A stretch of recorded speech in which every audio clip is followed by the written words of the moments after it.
दोस्तों, अगर आप स्पोकन इंग्लिश बुक्स वाली ग्रामर से सीखोगे ना, मैं आपको बता रहा हूँ, इतना कंफ्यूज हो जाओगे कि सोचोगे सांस कहाँ से ले और बोले कहाँ से। तो everyone, how are you? I am Aqib Shaikh from high sky club. दोस्तों, ये सेकंड एपिसोड होने वाला है। फर्स्ट एपिसोड मैंने ऑलरेडी अपलोड कर दिया यूट्यूब पे, इसी चैनल पे, हाई स्काई क्लब के चैनल पे। तो वहाँ पे आप पहले लिंक मिलेगा डिस्क्रिप्शन में नीचे, आप यहाँ से लिंक क्लिक करके वो वीडियो वॉच करिए, उसके बाद ये वीडियो देखिए, तो आपको क्लियर कट समझ में आएगा मैं क्या बोलने की कोशिश कर रहा हूँ, मैं क्या आपको एक्सप्लेन कर रहा हूँ। दोस्तों, इस एपिसोड में आप सीखने वाले हो टेंस।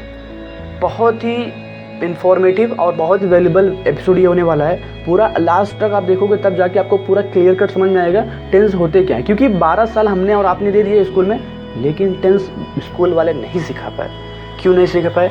क्योंकि वो ओल्ड बुक्स की ग्रामेटिकल कॉन्सेप्ट्स को समझाने की कोशिश करते थे जो हमको समझ में आती ही नहीं थी। हाँ, टेंस आ जाएगा आपको, लेकिन आप जब उसको इम्प्लीमेंट करोगे स्पोकन इंग्लिश में, तब मैच नहीं करेगा, तब आपको नहीं आ पाएगा। मतलब आप सेंटेंस को क्लियर कट बना ही नहीं पाओगे। स्पोकन इंग्लिश में जो फ्लुएंसी है वो कहीं ना कहीं मिसमैच हो जाएगी। तो मैं आपको न्यू कॉन्सेप्ट, न्यू टेक्निक्स और न्यू मेथड के साथ समझाने की कोशिश करूंगा। I hope you will understand. तो लेट्स कंटिन्यू। तो फर्स्ट ऑफ ऑल मैं आपको ये टेंस का जो ओवरव्यू है वो समझाता हूँ। पहले टेंस होते क्या?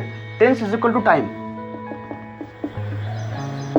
Tense is equal to time. बहुत सारे वीडियोस आपने देखे होंगे ऑलरेडी यूट्यूब पे जो बताते हैं आपको tense according to old grammatical books के जरिए, लेकिन मैं आपको न्यू कॉन्सेप्ट बताऊंगा, आगे बताऊंगा न्यू कॉन्सेप्ट।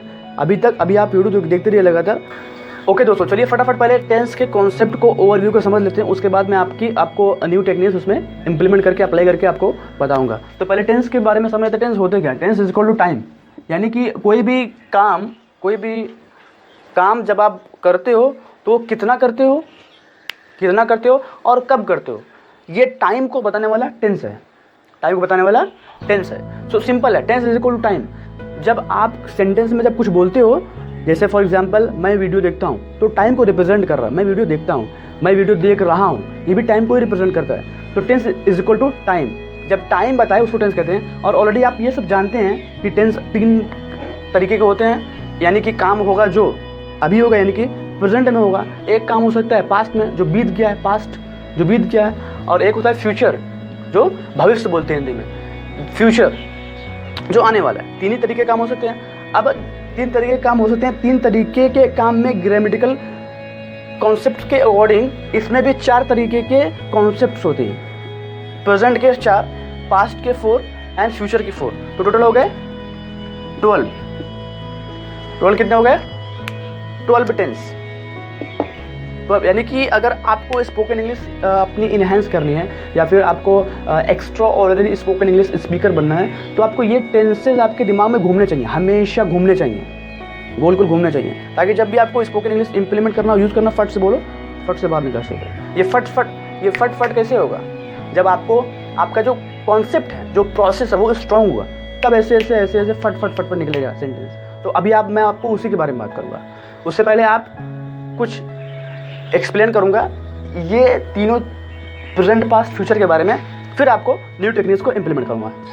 दोस्तों, आपको पीछे दिख रहा होगा, आई होप क्लियर दिख रहा होगा, ये ओल्ड स्कूल यानी कि ओल्ड कॉन्सेप्ट के अकॉर्डिंग ये जो ग्रामेटिकल मैं टर्म्स लिखा हूँ, ये ओल्ड ग्रामेटिकल कॉन्सेप्ट्स है। इसको मैं एक बार ओवरव्यू देता हूँ। ये ऑलरेडी आप जानते हो, लेकिन इसके जरिए आप स्पोकन इंग्लिश नहीं बोल पा रहे, उसको मैं एक बार एक्सप्लेन करूँगा क्यों नहीं बोल पा रहे हो, what is the reason behind it.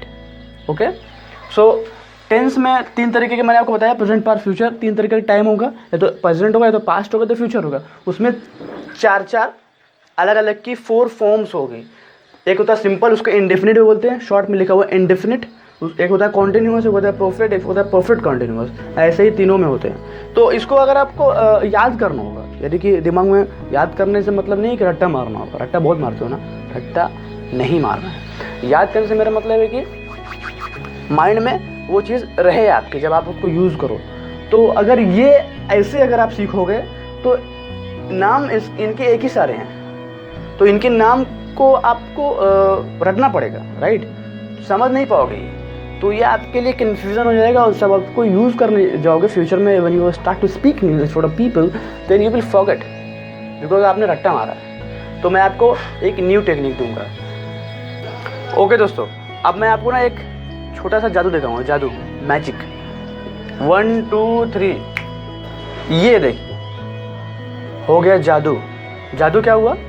मैंने अभी आपको कुछ देर पहले ओल्ड स्कूल का जो ग्रामेटिकल कॉन्सेप्ट होता है टेंसेस का, प्रेजेंट, पास्ट, फ्यूचर, फिर 4 फॉर्म अलग अलग, टोटल कितने फॉर्म, टोटल कितने टेंस हम लोग को पढ़ने हैं? 12, 12, 1 2 12, ठीक है। तो यहाँ पे मैंने भी न्यू टेक्निक्स, ये बिल्कुल न्यू टेक्निक्स है। इसको अगर मैं सिखाऊंगा ना आपको, तो मैं आपको गारंटी के साथ बोल रहा हूँ, 101% गारंटी, 101% गारंटी के साथ बोल रहा हूँ, आपको 1 महीने के अंदर जो प्लेलिस्ट में दे रहा हूँ 30 वीडियोस की, एक के बाद एक वीडियो दूंगा, सब देख डालो, घुमा फिरा के 4-5 बार 6 बार, जितनी बार मांग के उतनी बार देखो, नोट्स बनाओ, लिखो, समझो।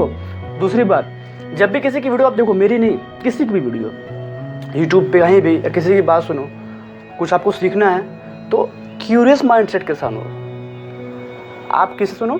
क्यूरियस माइंडसेट के साथ सुनो, क्योंकि अगर आपका माइंड क्यूरियस नहीं होगा ना, तो जितनी भी बातें सामने वाला आपको बोलेगा या मैं भी बोलूँगी, मेरी वीडियो में आप सुनोगे, आप उस पर बिलीव नहीं कर पाओगे, और वो जो इन्फॉर्मेशन आपके माइंड को ट्रांसफॉर्म नहीं कर पाएंगे।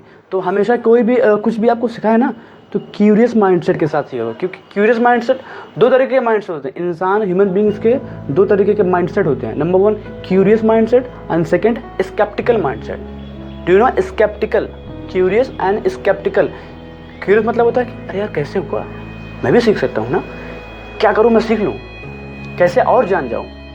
मतलब क्यूरियस मतलब होता है जानने की इच्छा, एक अंदर एक जोश, एक एंथुजियाज्म, एक ज़ील होना ज़रूरी है किसी भी चीज़ को सीखने के लिए। It needs passion.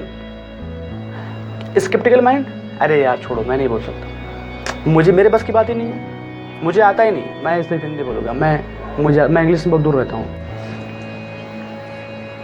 Curious mind वाले जो लोग होते हैं ना, वो हमेशा क्वेश्चन करते हैं अपने आप से कि how can I learn English, how can I do that, how can I do this, मैं ये कैसे कर सकता हूँ, मैं वो कैसे करता हूँ, क्वेश्चन करते हैं अपने आप से। स्केप्टिकल माइंड वाले स्टेटमेंट देते हैं, I can not do, I can not speak English, मैं इंग्लिश नहीं बोल सकता, मेरे बस की बात नहीं, ये बहुत टफ है।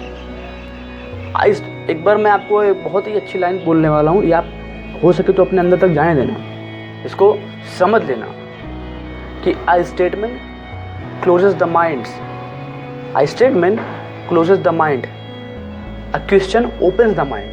When you say I cannot learn English, your mind shuts down. Your mind shuts down. Stop thinking. So statement mind को क्लोज करता है, माइंड को बंद करता है, माइंड को लेजी बना देता है। और क्वेश्चन जो होते हैं, जैसे how can I learn it, how can I learn English, how can I improve my self, how can I improve my body, अगर आप क्वेश्चन करोगे ना अपने आप से, तो आपका माइंड स्टार्ट करेगा thinking, it will start producing ideas, right. So ये दोनों चीज़ें आपको बहुत ही माइंड में एक बार रख लेनी है कि मैं कोई भी चीज़ सीखूंगा तो क्यूरियस माइंडसेट के साथ सीखूंगा, और कुछ भी अगर मुझे सीखना है तो मैं क्वेश्चन करूंगा आपसे सामने, ना कि स्टेटमेंट दूंगा।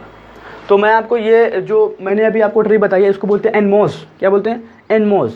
एनमोज stand for new method of spoken English, new method of spoken English. मैंने आपको अभी कुछ देर पहले जो प्रेजेंट पास्ट फ्यूचर का जो मैंने एक्सप्लेन किया था, ओल्ड ग्रामेटिकल कॉन्सेप्ट, उसमें आपको 12 टेंसेज यानी कि 12 टेंसेज सीखने को पड़ते हैं। उसके बाद उसके नाम में इतना सारा कन्फ्यूज़न है कि आप उसको सीख नहीं पाते, तो मैं इसलिए उसका नाम सिर्फ चेंज किया हूँ, यानी कि जो उसका काम है वो हम इस्तेमाल करेंगे अपने कोर्स में, लेकिन उसका जो नाम है उसको भूल जाएंगे, नाम का टेंशन नहीं लेंगे। इसलिए केस नंबर 1 to 12, ये केस नंबर 1 to 12 मैं आपको एक case every single day, every single episode में आपको एक्सप्लेन करूंगा और आपको समझाने की कोशिश करूंगा। देखिए, नाम में कुछ नहीं रखा है। For example, let me give you an example. For example, 2 दोस्त हैं, दोनों दोस्त आपस में बात कर रहे हैं इंग्लिश में। एक दोस्त बोल रहा है, hey bro, where did you go yesterday. दूसरा दोस्त बोला है कि yeah man, I went to market and I purchase some vegetables and yesterday was outstanding because I was very excited. Then दूसरा दोस्त बोला, wait, in which sentence you are speaking? कौन से सेंटेंस में बोल रहे हो? In which tense you are speaking? कौन से टेंस में बोल रहे हो?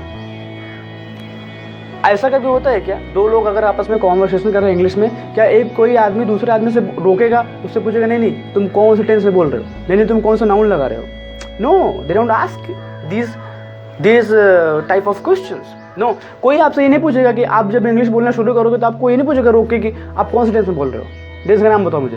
हाँ, कॉम्पिटिटिव एग्जाम्स में आपको लगेगा, इसलिए मैं आपको एक्सप्लेन किया था पहले, कॉम्पिटिटिव एग्जाम्स में आपको नाम याद होना ज़रूरी है, क्योंकि वहाँ पे चेक करना पड़ता है कौन सा टेंस में ये है वैसा वगैरह वगैरह। लेकिन यहाँ पे जो मैं आपको एक्सप्लेन कर रहा हूँ स्पोकन इंग्लिश में आपको कोई ज़रूरत ही नहीं है नाम को याद रखने की। केस नंबर 1 से केस नंबर 12 तक आपको सिखाऊंगा, 12 तक सिखाऊंगा और पूरा एक्सप्लेन करूंगा अच्छे से एवरी सिंगल डे। या अभी तो यहीं तक मैं वीडियो को ख़त्म कर रहा हूँ, कल एक और वीडियो आएगी केस नंबर 1 की, कल मैं आपको सिखाऊँ केस नंबर 1, यहाँ से मैं स्टार्ट करूँगा।